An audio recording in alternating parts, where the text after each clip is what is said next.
আসসালামু আলাইকুম, welcome to my channel. বড় মাছ খেতে খেতে যখন বোরিং হয়ে যায় তখন আমি ছোট মাছের চচ্চড়ি করে থাকি। আজকে আমি তৈরি করে দেখাবো সেরা স্বাদের কাঁচা আমের মলা মাছ দিয়ে চচ্চড়ি। আমার এই রেসিপিটা খুবই পছন্দের একটা রেসিপি। আশা করছি কাঁচা আমের সিজন শেষ হয়ে যাওয়ার আগে আপনারা যদি রেসিপিটা একবার ট্রাই করে দেখেন তাহলে জীবনে এর স্বাদ ভুলতে পারবেন না। আমি এখানে বড় সাইজের মলা মাছ নিয়েছি 350 গ্রাম, মানে 350 গ্রাম। মাছগুলো আমি কেটে বেছে পরিষ্কার করে নিয়েছি। মলা মাছ নিতে হবে একদম ফ্রেশ দেখে।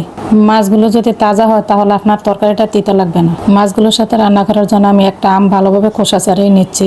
হাফ কেজি মাছ পর্যন্ত একটা আমি ব্যবহার করা যাবে। খোসা ছাড়িয়ে নেওয়ার পর অবশ্যই আমটা ধুয়ে নিতে হবে।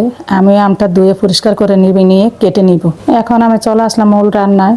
এখন আমি একটা চুলা প্যান বসিয়ে আমি 2 টেবিল চামচ সরিষার তেল দিয়েছি। এই রেসিপিটা অবশ্যই সরিষার তেল দিয়ে করবেন। এখন আমি হাফ কাপ পেঁয়াজ কুচি দিয়ে আমি এখন ভালোভাবে পেঁয়াজগুলো একটু ভেজে নিচ্ছি। পেঁয়াজটা বেশি একবারে গোল্ডেন করতে হবে না, মিডিয়াম ভেজে নিলে হবে। আমি চুলাটা মিডিয়াম ফ্লেমে রেখে এখন পেঁয়াজগুলো ভেজে নিচ্ছি। দেখুন পেঁয়াজগুলো কিন্তু লাল করা যাবে না, তা না হলে মাছগুলো তিতা হয়ে যাবে। পেঁয়াজগুলো আমার ভেজে নেওয়া হয়ে গেছে। এখন আমি দিয়ে দিচ্ছি 1 টিস্পুন রসুন বাটা।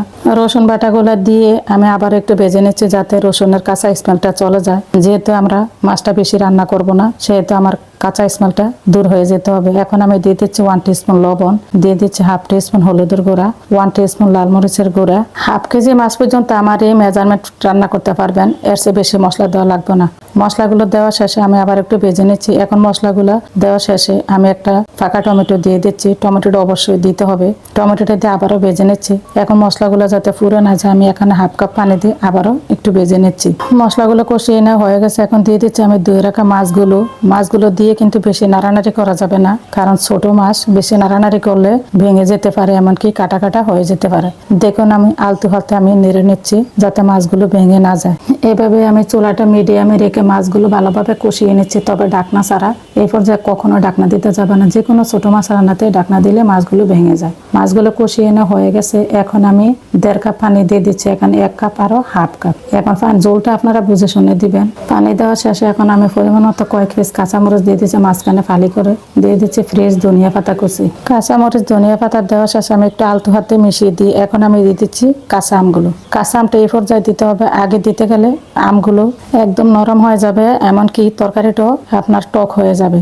বলো আগে দিতে যাবে না। এখন আমি আবার একটু আমগুলো জলের ভিতরে ডুবিয়ে দিচ্ছি যাতে আমগুলো তাড়াতাড়ি সিদ্ধ হয়ে যায়, কারণ মলা মাছগুলো বেশি সময় সিদ্ধ করা যাবে না। বেশি সময় সিদ্ধ করতে গেলে টেস্ট নষ্ট হয়ে যাবে, এমনকি মাছগুলো কাটা কাটা হয়ে যাবে। দেখুন আমার তরকারিটা কয়েক মিনিট জাল করার পরে এই পর্যায়ে চলে আসছে। এই পর্যায়ে উঠিয়ে নিতে হবে।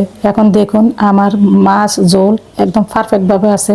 একদম বেশি ঝোল রাখা যাবে না, তা না হলে রেসিপিটা ভালো লাগবে। তৈরি হয়ে গেল আমার কাঁচা আমার মলা মাছের কম্বিনেশনে সেরা স্বাদের মলা মাছের চচ্চড়ি। আপনাদের জন্য একটা টিপস, মলা মাছ কেন যে কোনো ছোট মাছে এভাবে রান্না করলে খেতে অনেক মজার হবে। এখন আমি সার্ভ করে দেখিয়ে দিচ্ছি।